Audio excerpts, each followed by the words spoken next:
সুপ্রিয় শিক্ষার্থীরা, তোমাদের আবারও স্বাগত জানাচ্ছি সরকারি এডওয়ার্ড কলেজ পাবনা কর্তৃক আয়োজিত অনলাইন ক্লাসে।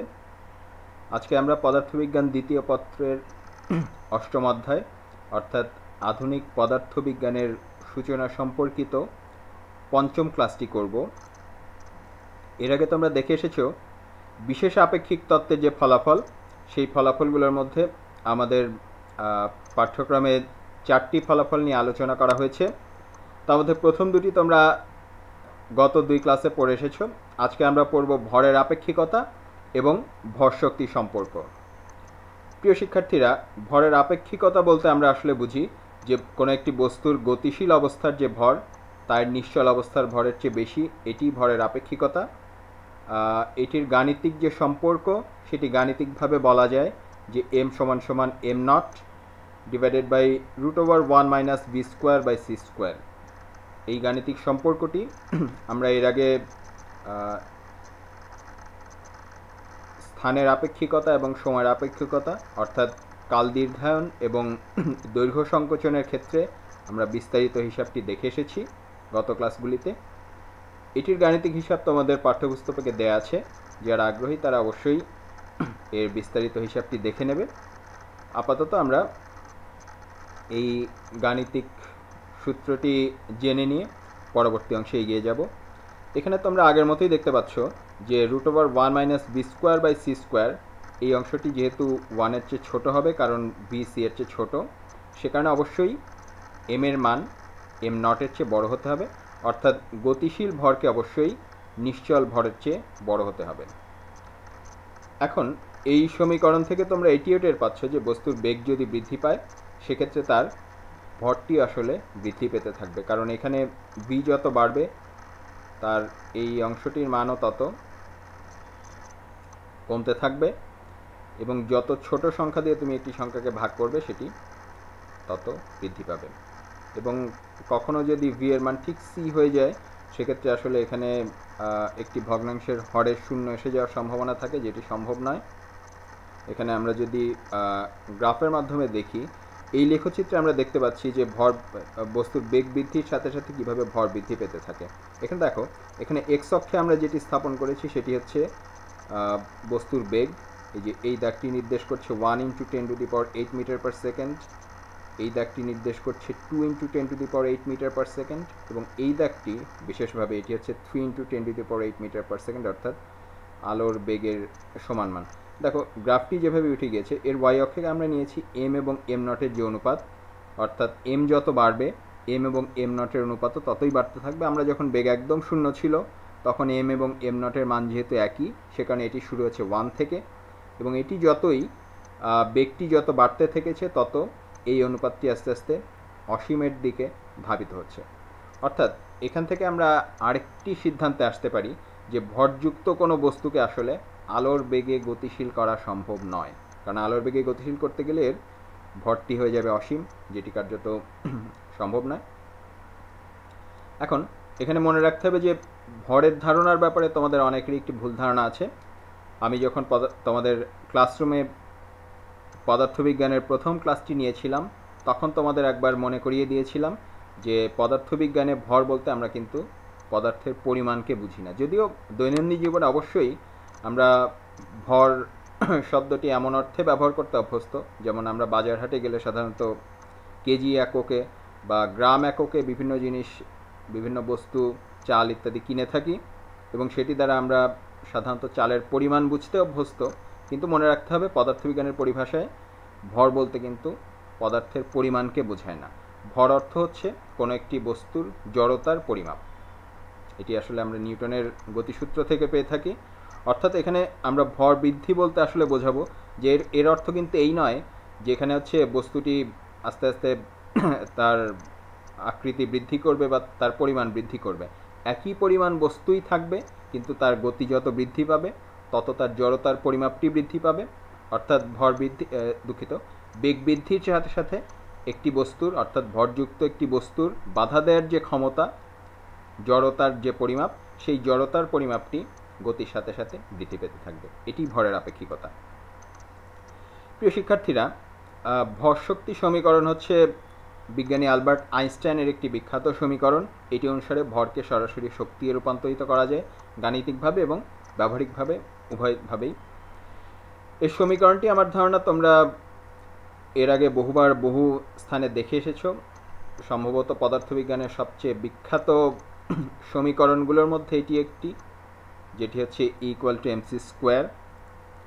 এখানে আমাদের খেয়াল রাখতে হবে যে আলোর বেগের যে মান, সেই আলোর বেগের মানটি হচ্ছে 3 × 10⁸। এখানে এককটি উল্লেখ করা হয়নি, এককটি হচ্ছে মিটার পার সেকেন্ড। অর্থাৎ সিকে আমরা যখন স্কোয়ার করব, সিকে আমরা যখন বর্গ করব আলোর বেগকে, তখন আমরা পাবো 9 × 10⁻16। অর্থাৎ এখানে 9-এর পরে 16টি শূন্য।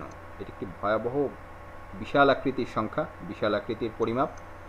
এবং এটি কিন্তু শুধুমাত্র যে গাণিতিকভাবে দেখানো যায় তাই নয়, এটির প্রচুর ব্যবহারিক প্রমাণ রয়েছে।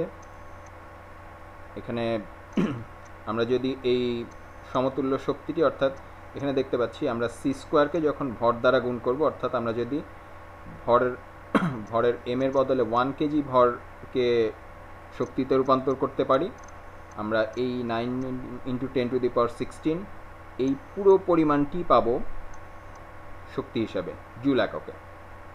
এখন আমাদের কাছে এটি যদি অনেক বেশি বড় মনে হয়, ঠিক আছে, তাহলে আমরা হচ্ছে ভরের পরিমাণটি কমিয়ে দিলাম। ধরা যাক আমরা 1 গ্রাম ভরের সমতুল্য শক্তি নির্ণয় করতে যাচ্ছি। 1 গ্রাম হচ্ছে 1 কেজির 1000 ভাগের 1 ভাগ, অর্থাৎ এই শক্তিটিও ঠিক এই শক্তির 1000 ভাগের 1 ভাগ হবে, অর্থাৎ 9 × 10⁻13 জুল হবে। এটিও যদি আমাদের কাছে অনেক বেশি মনে হয়ে যায়, ঠিক আছে, সেক্ষেত্রে আমরা 1 মিলিগ্রাম ভরের সমতুল্য শক্তি নির্ণয় করার চেষ্টা করে দেখি। 1 মিলিগ্রাম হচ্ছে 1 গ্রামের 1000 ভাগের 1 ভাগ, অর্থাৎ এখানে 10-এর পাওয়ার যেটি, সেটি আরও 3 ঘর কমে যাবে, 9 × 10⁻10 জুল। এটিও যদি আমাদের অনেক বেশি মনে হয়ে থাকে, এবার আমরা 1 মাইক্রোগ্রাম নিয়ে চিন্তা করে দেখতে পারি। মাইক্রোগ্রাম হচ্ছে মিলিগ্রামেরও 1000 ভাগের 1 ভাগ, অর্থাৎ এখানে আমরা 1 মাইক্রোগ্রাম ভরের সমতুল্য যে শক্তি পাবো সেটি হচ্ছে 9 × 10⁻7 জুল। এখনও কিন্তু এর পরিমাণটি অনেক বেশি, আর 1 মাইক্রোগ্রাম খুবই অল্প। তোমরা যদি একটি চিনির দানাকে মাপার চেষ্টা করে দেখো, একটি দানা, চিনির মধ্যে আমরা অনেক ছোট ছোট দানা দেখি, সেই একটি দানার ভর মোটামুটি 1 মাইক্রোগ্রামের কাছাকাছি হতে পারে, বা তার থেকে একটু বেশিও হতে পারে। অতএব এখান থেকে তোমরা মনে আন্দাজ করতে পারছো যে 1 মাইক্রোগ্রাম ভরটি আসলে কত অল্প পরিমাণ ভর, কিন্তু সেখান থেকে আমরা এই বিপুল পরিমাণ শক্তি পাচ্ছি। এটি একটি ভয়াবহ জিনিস। এখানে তোমাদের আরেকটি কথা মনে করিয়ে দিতে চাই, E=mc² এই সমীকরণটি কিন্তু আকাশ থেকে আসেনি, এটির একটি গাণিতিক প্রতিপাদন রয়েছে। এই ক্লাসের সময় যেহেতু খুবই সংক্ষিপ্ত, সে কারণে এখানে আমি এটি বিস্তারিত করে দেখালাম না। তবে তোমাদের কাছে আমার পরামর্শ এবং অনুরোধ থাকবে যে তোমাদের পাঠ্যপুস্তকে এটির বিস্তারিত হিসাবটি করা আছে, তোমরা অবশ্যই এই হিসাবটি নিজেরা নিজ উদ্যোগে দেখে নেবে এবং বোঝার চেষ্টা করবে, এবং যদি বুঝতে না পারো সেক্ষেত্রে অবশ্যই আমাদের সাথে যোগাযোগ করে বুঝে নেবে। এই যে সমীকরণটি E=mc², সেটি গত শতাব্দীর অন্যতম গুরুত্বপূর্ণ সমীকরণগুলির মধ্যে একটি।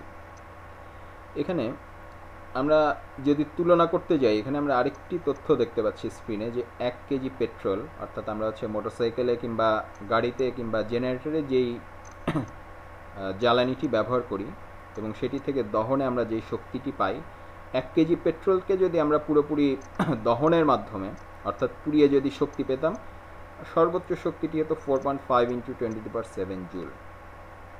তার মধ্যে কিন্তু প্রচুর পরিমাণে শক্তি আবার অপচয় হতো, অর্থাৎ এর পুরোটুকু আসলে আমরা কখনোই পেতাম না। এখানে দেখো 1 কেজি পেট্রোলের দহন থেকে আমরা যে শক্তিটি পেতাম, এখানে 1 মাইক্রোগ্রাম ভরকে যদি E=mc² দ্বারা শক্তিতে রূপান্তরিত করা হয়, তার শক্তিটি কিন্তু এর থেকে অনেক বেশি।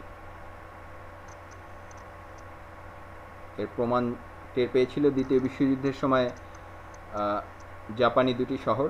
এখানে স্ক্রিনে তোমরা দেখতে পাচ্ছ যে মানব ইতিহাসের সবচেয়ে লজ্জাজনক ছবিগুলির একটি, বিজ্ঞানের ইতিহাসের সবচেয়ে লজ্জাজনক ছবিগুলির একটি, E=mc² ইতিহাসের সবচেয়ে লজ্জাজনক ছবিগুলোর একটি তোমরা স্ক্রিনে দেখতে পাচ্ছ।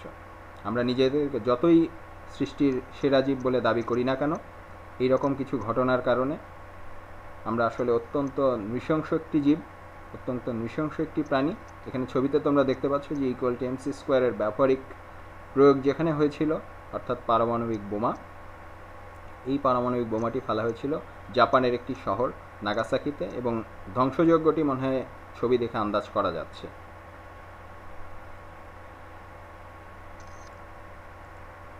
এখানে আমাদের আরও দুটি ব্যাপারে বিশেষভাবে জানতে হবে, যে আমরা যখন এখানে ভরের আলোচনা করি এবং শক্তি নিয়ে আলোচনা করি, আমরা যদি পারমাণবিক পর্যায়ে হিসাব করতে যাই, সেখানে আমরা বিশেষ দুটি একক ব্যবহার করে থাকি। একটি হচ্ছে পারমাণবিক ভর একক বা অ্যাটমিক ম্যাস ইউনিট, সংক্ষেপে একে আমরা বলি AMU। এই AMU এককটি আসলে একটি পরমাণুর ভর মাপতে ব্যবহার করা হয়ে থাকে, বা একটি পরমাণুর কাছাকাছি যে সকল কণা আছে, যেমন প্রোটন কিংবা নিউট্রনের ভর মাপতে এই এককটি ব্যবহার করা হয়ে থাকে। এখানে আমরা প্রথমে এর সংজ্ঞাটি জেনে নিই। একটি কার্বন 12 পরমাণুর, খেয়াল করো একটি পরমাণু, কিন্তু একটি পরমাণুর ভরের 12 ভাগের 1 ভাগ যে অংশ, তাকে আমরা বলি পারমাণবিক ভর একক। আমরা জানি যে 1 মোল কার্বন অর্থ হচ্ছে 12 গ্রাম কার্বন, অর্থাৎ একে যদি আমরা 12 ভাগের 1 ভাগ করি, সেটি আসলে 1 গ্রামে দাঁড়ায়।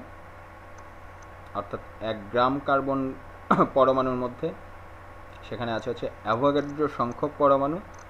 অতএব তাকে যদি আবার আমরা অ্যাভোগাড্রো সংখ্যা দিয়ে ভাগ করি, অর্থাৎ 1 গ্রামকে যদি আমরা অ্যাভোগাড্রো সংখ্যা দিয়ে ভাগ করি, যে সংখ্যাটি পাই সেই সংখ্যাটি আসলে কেজিতে প্রকাশ করলে 1.660057 ইন্টু 10⁻⁻27 কেজি, খুবই অল্প পরিমাণ। এটি হচ্ছে আসলে 1 অ্যাটমিক ম্যাস ইউনিট পরিমাণ ভরের মান।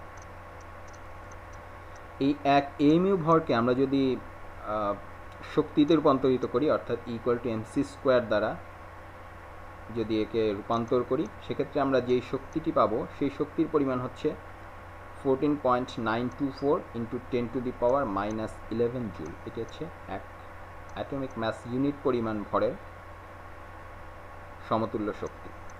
এখন যেহেতু এই শক্তিটি খুবই কম পরিমাণে, আমরা দেখতে পাচ্ছি যে এখানে আছে 10⁻11 মাত্রার একটি মাপ, সে কারণে এখানে আমরা নতুন আরেকটি শক্তির একক ব্যবহার করে থাকি। এই শক্তির এককটির নাম হচ্ছে ইলেকট্রন ভোল্ট, বা সংক্ষেপে আমরা একে EV দ্বারা প্রকাশ করে থাকি। এখন ইলেকট্রন ভোল্টের সংজ্ঞা হচ্ছে 1 ভোল্ট বিভব পার্থক্যে একটি ইলেকট্রন যে শক্তি লাভ করে, বা যে পরিমাণ কাজ করে, বা যেই পরিমাণ কাজ করার সামর্থ্য অর্জন করে, তাকে আমরা বলি হচ্ছে 1 ইলেকট্রন ভোল্ট। তোমরা ইতিমধ্যে এর আগে স্থির তড়িতের অধ্যায় থেকে জেনে এসেছো যে একটি একক পরিমাণ চার্জের কারণে যেই কৃত কাজ, সেটির পরিমাপকে আমরা বলি হচ্ছে বৈদ্যুতিক বিভব শক্তি বা ভি।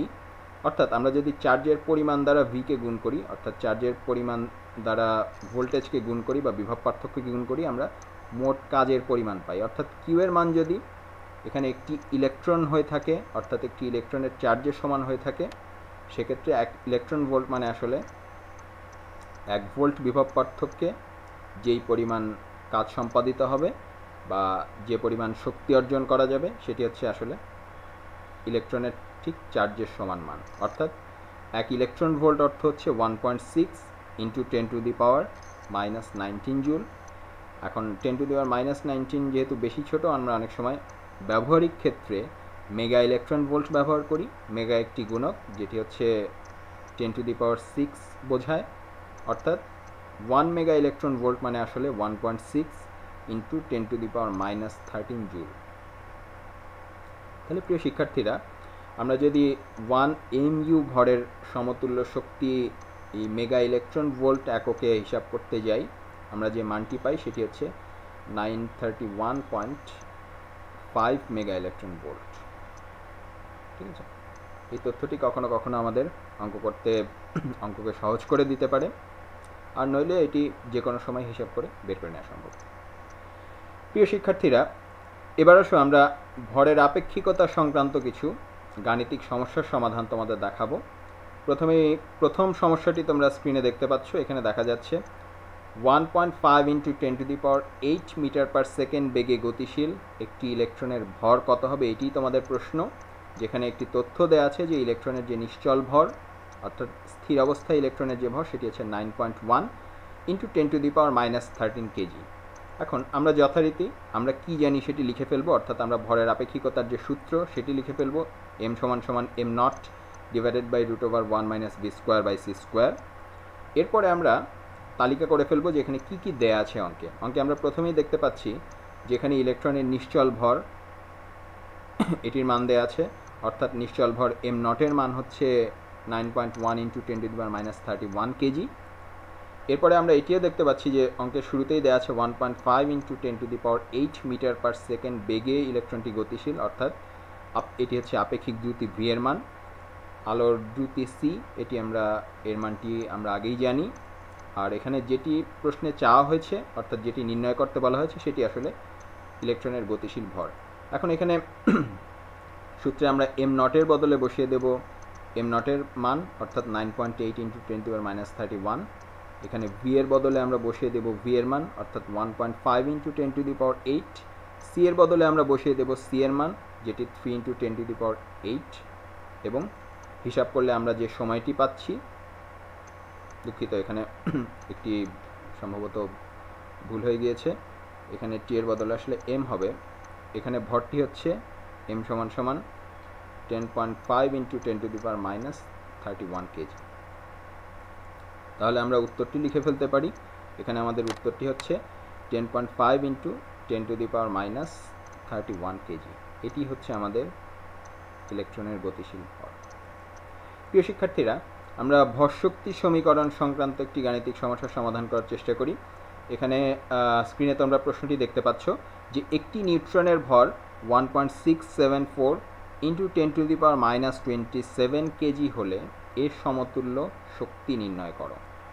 অর্থাৎ আমরা বুঝতে পারছি যে এখানে হচ্ছে আমাদের যে সমীকরণটি প্রয়োজন হবে সেটি বিখ্যাত =mc²। এখানে যা দেয়া আছে, প্রথমে দেয়া আছে যে নিউট্রনের নিশ্চল ভর, অর্থাৎ এই ভরটি আছে 1.674 ইন্টু 10⁻27 কেজি। আলোর যে দ্রুতি সেটি আমরা জানি, আর নির্ণয় শক্তি হচ্ছে ই। তাহলে আমরা যদি এখানে এম এবং সি এর মান বসিয়ে দেই, আমাদের এম এর মান হচ্ছে নিউট্রনের ভর, সি এর মান আমরা জানি, এদেরকে বসিয়ে হিসাব করলে আমরা যে ই এর মানটি পাচ্ছি সেটি হলো 1.51 ইন্টু 10⁻10। অর্থাৎ এখানে আমাদের একটি নিউট্রনের সমতুল্য যে শক্তি, অর্থাৎ একটি নিউট্রনকে যদি পুরোপুরি শক্তিতে রূপান্তরিত করা যেত, আমরা 1.51 ইন্টু 10⁻10 জুল পরিমাণ শক্তি পাব।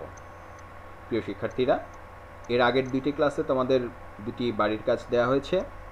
আশা করি তোমরা বাড়ির কাজগুলো নিয়মিত করছো। যদি বাড়ির কাজগুলো জমিয়ে রাখো যথারীতি তোমাদের কিন্তু অনেক চাপ পড়ে যাবে।